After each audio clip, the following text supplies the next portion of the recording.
I'm not going to introduce her. I'm going to let Katie introduce her, but she is a rock and roll girl. All right, Love it. Katie. I am excited because I feel like, oh, when I saw your face pop up, it's like, oh, she's in the video. I get to talk. Yes, yes. And Amanda, are you in Colorado also? I am. I'm in Fort Okay. Collins. Yeah, Where are you? Fort Collins. I was just up there not long ago, but hi. Oh, I'm in Colorado Springs. So we'll have to meet someday in real life. In real life, yeah. I love it. Well, I'm excited to get to introduce you. Amanda is a business wealth strategist or business wealth strategist, educating and empowering women to build freedom through finance. We all need a little of that in our lives. I love your shirt, by the way. Just a little side I note. wore it just for Deadpool. Yeah, yeah. I love it. Yeah. And a multi-international best-selling author. That's fantastic. I love it. We're all people here. That was what was just shared too. We're all people, and I love to be able to celebrate other women doing amazing things. Our topic is the future is funded by women. Is that our topic today? Yes. That's our topic. Okay. And something you may not know. I love this. I'm like looking at this going, that sounds like a really good meal to me. You don't eat pickles, pepperoni, or hot dogs. I mean, you could put all that together, a little cream cheese, there you go, but no. I love it. That's funny. And the music you're currently listening to is Smashing Pumpkins. Always. So, yeah, I love it. I love it. And I want to share that you have two gifts that you're going to give away. One for everyone, and that is a 7-day confidence workbook. Is that correct? Yep, financial confidence. Mm-hmm. Perfect. Financial confidence. Oh, I love that. Okay. Everyone's going to get that. And then one person at the end, I'll share a question. And if you put in your email and your answer in the email, yes, you get a free lifetime membership to the Expand Your Empire community. That is valued $555. I love it. I am so excited to hear from you. So Amanda, please share your thoughts today. Yeah, if you guys will indulge me, I'm gonna preach for a little bit. I'm gonna Rock take and roll, baby. You're wearing a Def Leppard shirt. You win. I win. So, how many financial decisions have you deferred because you thought someone else could handle it better? So, what I'm going to talk about today, I didn't find in books or theories. I mean, I dropped my finance class in college because I just didn't understand it. So, this emerged through lived experience. My financial awakening wasn't about numbers on spreadsheets. It was about recognizing the deep connection between how we value ourselves and how we create value in the world. Now, I was married for 22 years and he had the retirement plan, but I didn't because I was self-employed. I had spent 15 years as a dental practice manager and accidentally fell into real estate investing. I was working 5 hours a week as an assistant, knew nothing. Fast forward, it became my full-time gig, and I just joked that my retirement plan was real estate and grit. But I had just deferred decisions for years, assuming that someone else had it handled. You don't have to go through a divorce to reclaim your financial power. But for me, I had an awakening when I realized just how much I had handed over and how little I trusted myself. Despite being smart and capable in all these areas of my life, when I learned about other investments and strategies and started saying I wanted to do things differently, I was told no. And that woke something in me, the quiet rage and determination. And I started wondering, how many other women, smart and self-sufficient, are waiting for permission to build wealth? I realized how deeply this message runs, that we're not meant to play in that sandbox and we just need to sit back and let the men do it. We can cheer for the Wealth Club, but we can't actually join. But I am done with that storyline and I don't want you living it either. We're not here to follow outdated models. We're here to build something new, something powerful, something deeply and unapologetically ours. So let's talk about why this matters on a global scale. The financial systems that we've inherited weren't designed with the full spectrum of human values in mind. They prioritize competition over connection, accumulation over circulation, conquest over care. But there's a different way to approach wealth, one that honors both material abundance and spiritual fulfillment. We can recognize that money is energy that flows with grace and remove those blocks of unworthiness and fear. Worldwide, women perform over 75% of unpaid labor, yet hold less than 20% of global wealth. And women startups receive less than 2% of venture capital funding despite outperforming their male counterparts. The gender gap, it's universal. Women in some countries are still earning 60 cents to every dollar their male counterparts make. These aren't isolated issues. They are interconnected signals of a larger truth. Women's economic power has been undervalued for centuries. So let's also name something else. Scarcity mindset, it's not a personal failing. It is a cultural inheritance. When you grow up seeing your mother stretch dollars or hearing that money's hard to come by or watching women be allowed to spend money, of course that gets internalized and we doubt our financial intuition. But here's the good news. We can change that. We can decide that wealth doesn't have to feel out of reach. It can feel aligned and embodied and abundant. Now, before I go data nerd on you, let's take a breath. Now, some of you hear finance and you start to zone out or look for your glass of wine. I get it. I used to feel the same way. But this isn't about stock tips or spreadsheets. It's the invisible rules that we've inherited and deciding we're done playing by them. I mean, until 1974, banks in the US could legally deny women independent access to credit cards without a male cosigner. That wasn't that long ago. And whether we realize it or not, that kind of systemic disempowerment has seeped into our collective consciousness. It has shaped the way we see ourselves and our right to lead financially. Only 26% of women feel confident investing.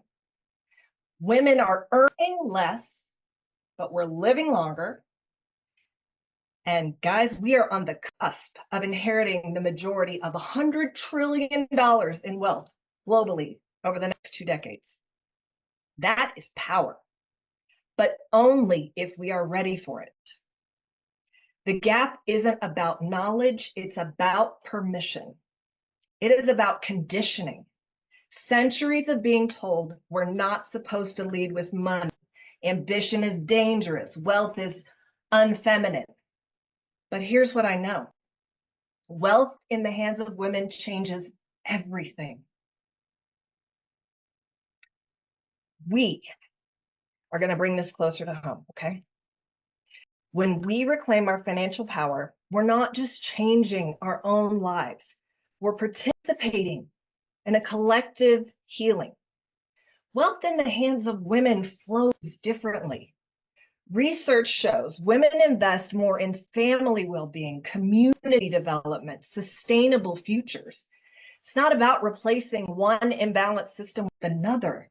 We're restoring harmony between receiving and giving, growth and nurture, personal abundance and collective care. Inside my marriage, I had started getting curious about wealth, not just earning money. I'm talking about investing, building long-term assets, creating generational freedom. Obviously, I had experience in real estate and that caught my attention, but then I was growing and learning. Other wealth strategies that weren't exactly mainstream came into my circle. I wasn't met with confrontation. I was met with confusion. And people didn't understand why I wanted to do things differently. Wasn't how my family had done things and wasn't what my peers were doing. I even had a financial planner look me in the eye and tell me she didn't recommend real estate or cash value insurance strategies. Dawned on me. It's not because they were bad ideas. It was because she didn't earn commissions on them.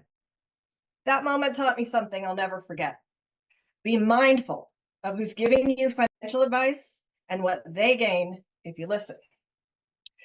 But even more important, trust your own knowing, your gut, your vision, your desire to build something that doesn't look like what your parents did or your partner or your financial advisor. That quiet pushback, those raised eyebrows, they can shake your confidence if you let them. But every time I chose my vision over their comfort, I built a little more power.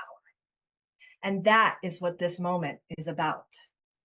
The feminization of wealth isn't about replacing the boys' club with the girls' club. It's about redefining wealth altogether. The old masculine model, conquer, hoard, dominate, it is crumbling. It created profit, but not peace. Scale, but not sustainability. Women invest differently. We ask better questions. We fund based on impact, legacy, and community. We finance based on intuition. And man, intuition is the most underestimated financial strategy. This is about equity and alignment.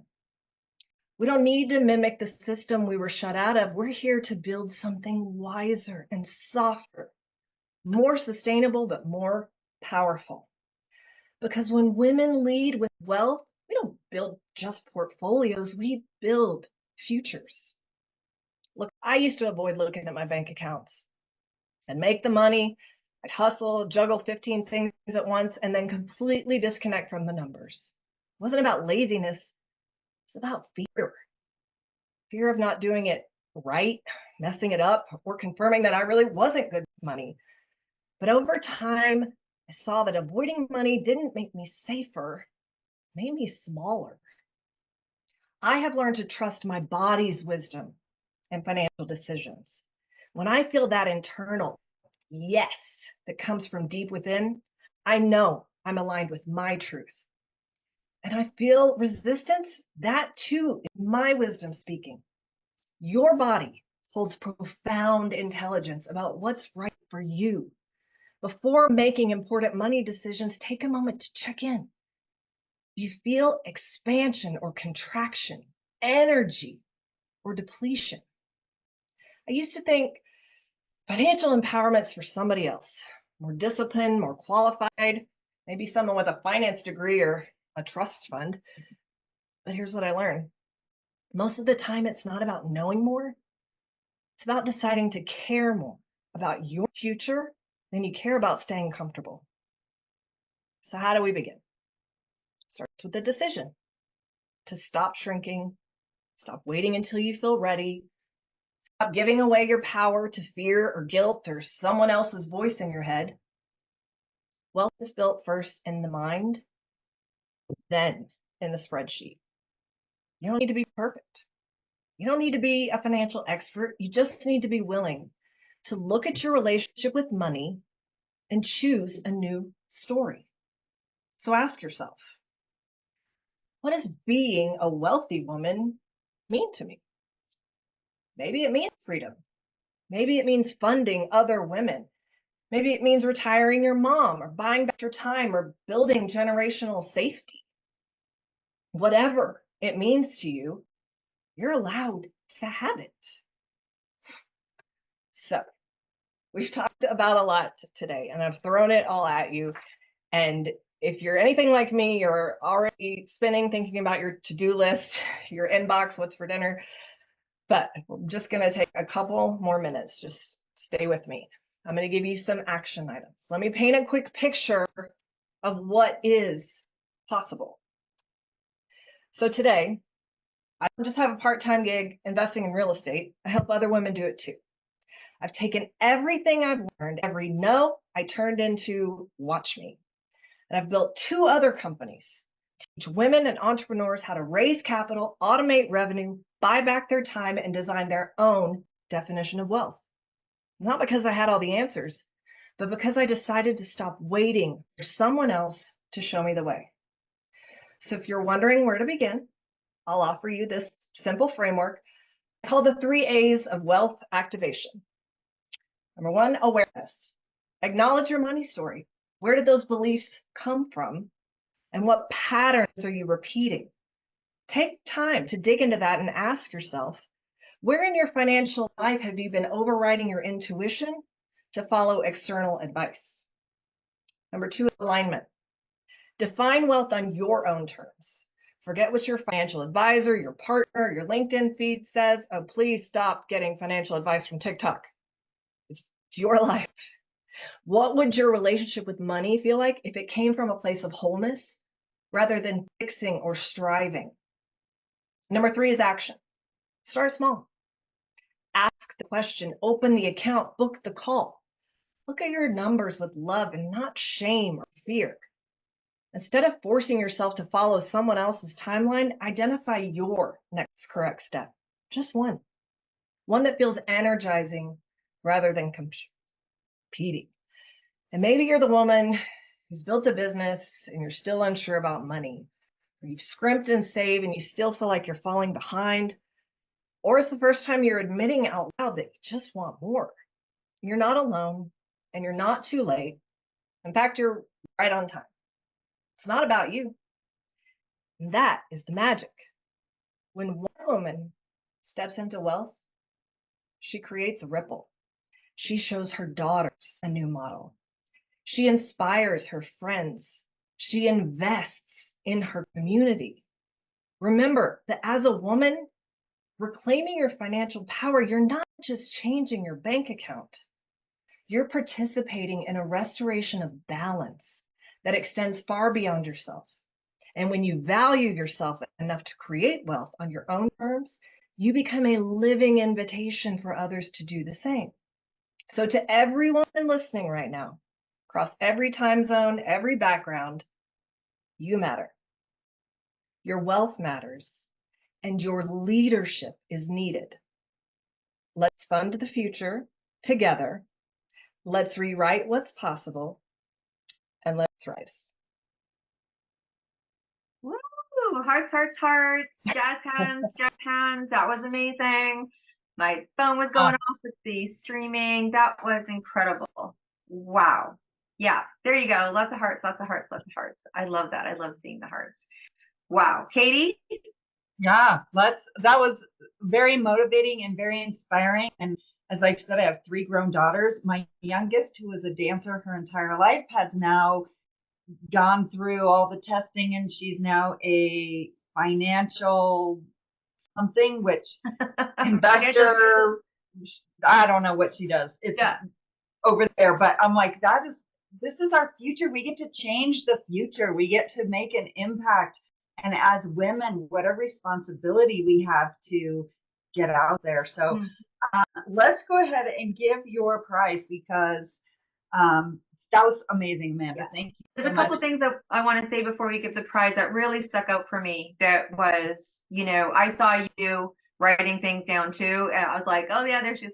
I loved like what you just said about let's all get out there. I loved how you spoke about it as a we thing, And I loved how you talked about how we think about money was a we thing. You know what I mean? It was like our environment, what it was, where we came from. I don't want to take any of the question answers that you have away from some of the statistics or whatever. So I'm careful on that. One of the statistics was quite interesting for me. I love the fact that stepping in, because here's what I know about women. Many times we'll do more for others than we'll do for ourselves. And knowing that if we change our paradigm around money or how we feel about money, that it is for the cause, right? And we've seen it many times where women will do things for the cause and then they'll catch themselves up on the back end of that. Because there's all sorts of dynamics around that. But I really love the restoration of balance. Like I really related to that. And honestly, if you don't use #WatchMe, I mean, it was like, I'm like, okay, I guess, sorry, the media part of me has to say this to you, Amanda, right? I want to see some hashtag watch me's. We'll design you a t-shirt over here.